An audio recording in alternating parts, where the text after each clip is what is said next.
Chapter 3. Behold, I will send my messenger, and he shall prepare the way before me. And the Lord whom ye seek shall suddenly come to his temple, even the messenger of the covenant, whom ye delight in. Behold, he shall come, saith the Lord of hosts. But who may abide the day of his coming? And who shall stand when he appeareth? For he is like a refiner's fire, and like fuller's soap. And he shall sit as a refiner and purifier of silver, and he shall purify the sons of Levi, and purge them as gold and silver, that they may offer unto the Lord an offering in righteousness. Then shall the offering of Judah and Jerusalem be pleasant unto the Lord, as in the days of old, and as in former years. And I will come near to you to judgment, and I will be a swift witness against the sorcerers, and against the adulterers, and against the false swearers, and against those that oppress the hireling in his wages, the widow and the fatherless, and that turn aside the stranger from his right, and fear not me, saith the Lord of hosts. For I am the Lord, I change not. Therefore ye sons of Jacob are not consumed. Even from the days of your fathers ye are gone away from mine ordinances, and have not kept them. Return unto me, and I will return unto you, saith the Lord of hosts. But ye said, wherein shall we return? Will a man rob God? But ye have robbed me. But ye say, wherein have we robbed thee? In tithes and offerings. Ye are cursed with a curse, for ye have robbed me, even this whole nation. Bring ye all the tithes into the storehouse, that there may be meat in mine house. And prove me now herewith, saith the Lord of hosts, if I will not open you the windows of heaven, and pour you out a blessing, that there shall not be room enough to receive it. And I will rebuke the devourer for your sakes. And he shall not destroy the fruits of your ground, neither shall your vine cast her fruit before the time in the field, saith the Lord of hosts. And all nations shall call you blessed, for ye shall be a delightsome land, saith the Lord of hosts. Your words have been stout against me, saith the Lord. Yet ye say, what have we spoken so much against thee? Ye have said, it is vain to serve God, and what profit is it that we have kept his ordinance, and that we have walked mournfully before the Lord of hosts? And now we call the proud happy, yea, they that work wickedness are set up, they that tempt God are even delivered. Then they that feared the Lord spake often one to another, and the Lord hearkened and heard it, and a book of remembrance was written before him for them that feared the Lord, and that thought upon his name. And they shall be mine, saith the Lord of hosts, in that day when I make up my jewels.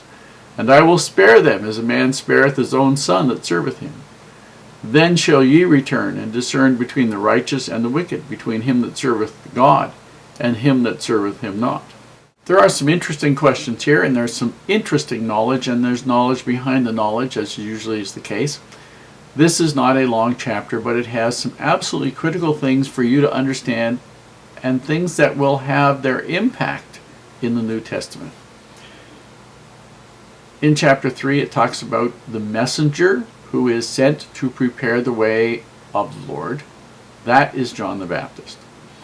I'd like you to look in Luke chapter 1 verse 17 and read that chapter and try to understand that John had several sets of things that he was trying to do. First off, John was the full legal, in the Lord's sense, legal and authorized, presiding priest of the temple. But because the Romans were in charge of Israel at that time, and because they appointed whoever the high priest was that they wanted, and John would not play along with the Roman rules, he was not allowed to function as the high priest, although he had the authority and calling from God. He was, as such, had the official responsibility of a title of being a forerunner, which is being an Elias. Now we have a prophet named Elias, but we also have a function called an Elias, named after the man, of being a forerunner, somebody who leads the way. And that's what John was doing, is leading the way of the people to the Savior. Interesting thing of John's, which the vast majority of people just totally gloss over, John was in the Jordan area baptizing people before the Savior was called even to be baptized and to start his physical mission at the age of 30 on earth. John was the official, presiding high priest at the temple, and he is doing baptisms. There's a connection here. Temple, presiding officer, baptizing people. Remember that. Secondly, John is at the Jordan River because there is much water there. If sprinkling or pouring were acceptable to the Lord, you wouldn't need anything more than a bowl with some water in it.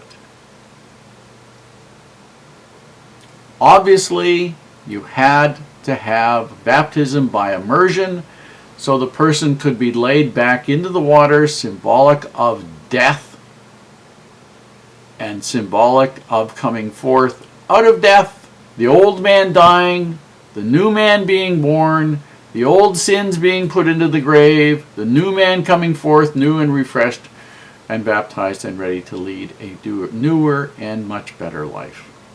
Those are the symbolisms of baptism. But remember this, the presiding high priest of the temple was John the Baptist. He's doing the baptisms. Baptisms were an ordinance of the Levitical priesthood performed at the time the temple was operating as it should have been. References removed from the Bible, but nonetheless we see that the things were happening by those who were authorized to do it. All of the people who were operating as priests in the temple, as the presiding officers of the priests in the temple, were all Roman appointees and were about as legitimate as $3 bills. That's why the Savior wasn't too thrilled with them. All right.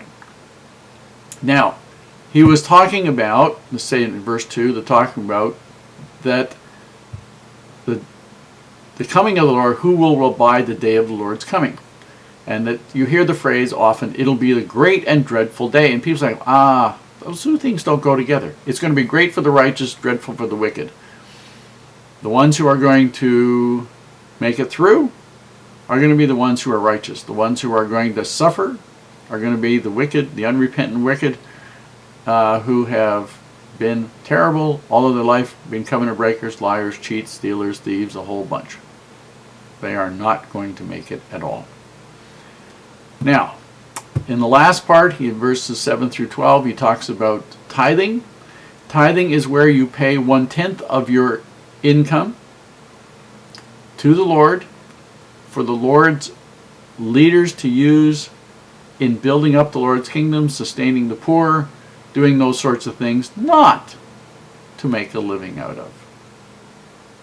Tithing is not for people to live high on the hog on. They drive fancy cars, live in nice houses, play golf, do all those other sorts of things. That's not what your tithing money is for. If you don't have a prophet, you don't have temples, you don't have tithing, you're probably not. There's a list of things that you sort of want to have in the church that you're part of. And this tithing is another one of those things. You're looking for a church that has real prophet.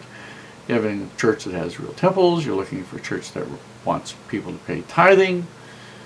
All those other sorts of things. Those are important. There's a reason why the Lord is talking about these things to these people. Is because they're the things, this is the Lord's law of his finance.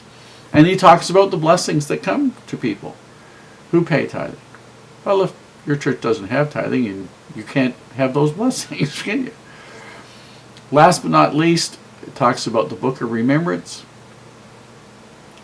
Those people whose names are in the book of remembrance, those people who have kept their covenants, been honorable, they are the ones who will abide the day of the Lord's coming. Those people who haven't kept their covenants and whose name is not in the book of remembrance, and you can't pay for it to get in there, aren't going to.